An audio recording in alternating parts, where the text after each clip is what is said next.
ఇంకోటి కూడా చెప్పాం, ఇది కొత్తగా చెప్పేది కాదు, పోస్టుల అమ్మకాల గురించి అనేక సందర్భాల్లో చెప్పాం. లేఅవుట్ల గురించి చెప్దాం. లేఅవుట్ల గురించి ఏం మాట్లాడాడు?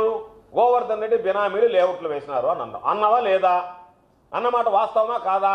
నా బినామీలని నీ నోటికుండానే చెప్పావా లేదా? వాళ్ళకి సంబంధించినటువంటి ఆ వాటిని కూలగొట్టావు. కూలగొట్టిన మాట వాస్తవమా కాదా?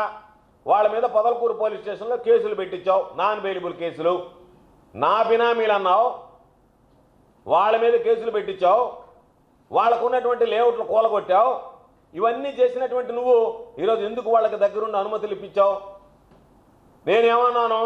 అయా, లేఅవుట్ల దగ్గర నుంచి డబ్బులు తీసుకునేటువంటి అలవాటు సర్వేపల్లి నియోజకవర్గంలో ఎప్పుడు లేదు. పొదలకూరు మండలంలో ఎంతోమంది శాసనసభ్యులు పనిచేశారు, ఎప్పుడు ఇటువంటి నీచమైనటువంటి పనులు పనిచేసినటువంటి పరిస్థితి లేదు.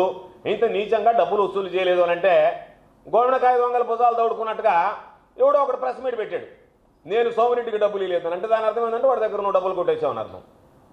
కొట్టేసి నువ్వు ఆ డబ్బుల నుంచి బయటపడాలంటే మీరు పోయి ప్రెస్ మీట్ పెట్టమను. లేకపోతే నేను పలాని వాడు డబ్బులు ఇచ్చాడు అని నీతో మాట్లాడకపోతే నువ్వు వాడి చేత ఎందుకు ప్రెస్ మీట్ పెట్టించి మేము డబ్బులు లేదని చెప్పించావు?